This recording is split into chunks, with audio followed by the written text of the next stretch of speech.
नमस्कार सर। जैसे कि हम देख रहे हैं हमारे भारत के आसपास के जो राष्ट्र हैं, जैसे कि पाकिस्तान हो गया, अफ़गानिस्तान हो गया, बांग्लादेश हो गया और चाइना हो गया। चाइना में भी तख्तापलट के सहारा आए थे अभी कुछ दिन पहले। पाकिस्तान में तो कई बार तख्तापलट हो चुके हैं, श्रीलंका में भी हो गए, बांग्लादेश में भी हो गए। तो भारत के हालात देखते हुए आपको क्या लगता है, भारत में भी ये हो सकता है कि भारत में भी तख्तापलट की संभावना बन सकती है? क्या लगता है आपको? अपने ओपिनियन बताइए थोड़ा। भारत में तख्ता पलट हो नहीं सकता। होने की पूरी संभावना बन चुकी है।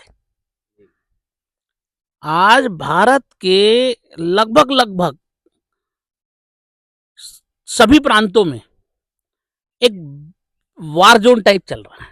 लगभग मेरे नॉलेज में जो है वो 15 प्रदेश है जहां पर कहीं बोडोलैंड के नाम से लड़ाई चल रही है, कहीं मणिपुर में जैसे लड़ाई चल रही है, छत्तीसगढ़ में लड़ाई चल रही है, कश्मीर में लड़ाई चल रही है, पंजाब में लड़ाई अंदर अंदर चल रही है।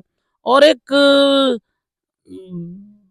भावना अलग चल रही है और लोगों को पता भी नहीं लगेगा कि कब मिलिट्री कू हुआ इंडिया के अंदर। इतना जैसे इन्हों ये तो कुछ लोगों को मालूम था कि नोटबंदी होने वाली है।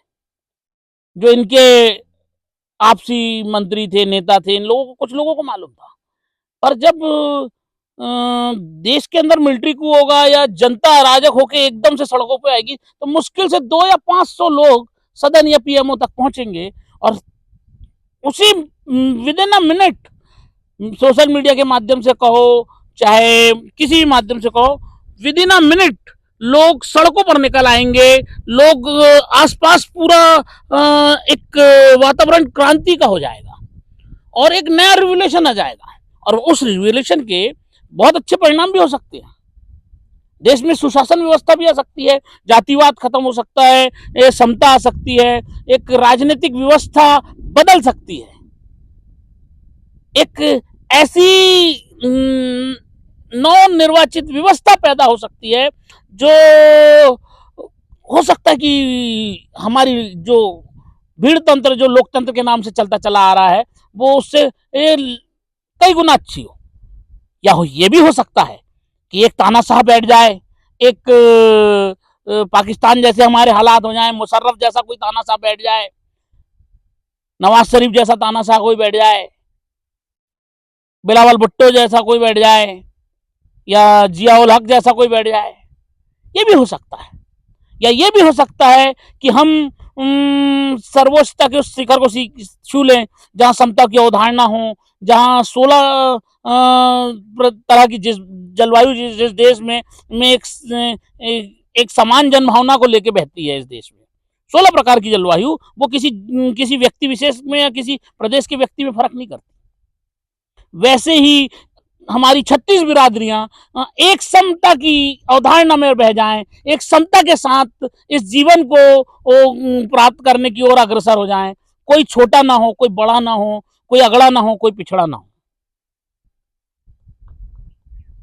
बहुत कुछ हो सकता है। पर यह है कि उस समय करने वाले लोगों की मंशा कैसी है, उस क्रांति का नेतृत्व कैसे लोग कर रहे हैं। क्योंकि उसमें मुख्य भूमिका ऐसे कू में या ऐसी व्यवस्था में जुडिशियली की, अगर कोई अच्छे जजेस रहे, सम्मानित लोग रहे, जिसको जिनके नेतृत्व को देश ने अपना लिया, जैसे जुडिशियली के सीनियर जजेस हुए, रिटायर्ड जजेस हुए, या कोई ऐसा पुराना सोल्जर हो, या जैसे हमारे कैप्टन बिपिन रावत थे। ऐसे लोग जब देश का नेतृत्व करने के लिए बाहर आएंगे तो मिलिट्री को क्या है, जनता सड़कों पे निकल कर मारेगी इन नेताओं को। कोई बहुत बड़ी बात नहीं है इस देश में क्रांति। 1857 क्रांति होने में तो बहुत टाइम लगा था, तो उसको अंग्रेज नहीं संभाल पा रहे थे। अब तो सोशल मीडिया का टाइम है, प्रिंट मीडिया का टाइम है, तोड़ डालेगी जनता। परेशान है, आर्थिक अभाव से लोग परेशान है। खेती बाड़ी में छोटी छोटी चीजें, छोटी छोटी 10-20 रुपए की चीजों के लिए लोग परेशान है। खाद, बिजली, पानी, जो कि मूलभूत आवश्यकता है। फैक्ट्री में मजदूर, जीवन यापन की सुविधाएं, एक्सीडेंट में परेशान है, उसकी परमानेंट ड्यूटी के लिए परेशान है, 8 घंटे नहीं 16 घंटे भी काम कर रहा है तो भी वो उन अधिकारियों के बराबर पैसा नहीं ले पाता जिनके बराबर जो बैठे बैठे दस्तखत करके ले रहे हैं। लूट तंत्र चल रहा है भाई देश में। आप इस व्यवस्था को समझिए कि ये व्यवस्था हमें कहां ले जा रही है, पर उस व्यवस्था से उम्मीद भी है जो एक क्रांति के रूप में आएगी। बशर्त है कि वो क्रांति अहिंसात्मक हो, वह बशर्त है भगवान से प्रार्थना है कि वो क्रांति का नेतृत्व ऐसे लोग करें जो इस देश को नेताजी सुभाष चंद्र बोस का भारत दें, जहां कोई जातिवाद ना हो, जहां कोई संप्रदायवाद ना हो, जो दोबारा हिंदुस्तान, पाकिस्तान, बांग्लादेश, म्यांमार, अफगानिस्तान, ये जो भारत के टुकड़े हैं उनको एक करे। इस भारत माता की कोख में बैठकर हम सभी पैदा होते हैं, जीवन भर इसका दूध पीते हैं और इस भारत माता को ही नोच रहे हैं। हम क्या भारत माता के साथ न्याय कर रहे हैं? मैं पूछना चाहता हूं आपसे, और मैं पूछना चाहता हूं क्या एक ऐसी क्रांति होनी चाहिए या नहीं होना चाहिए, और होनी चाहिए तो किनके द्वारा होनी चाहिए?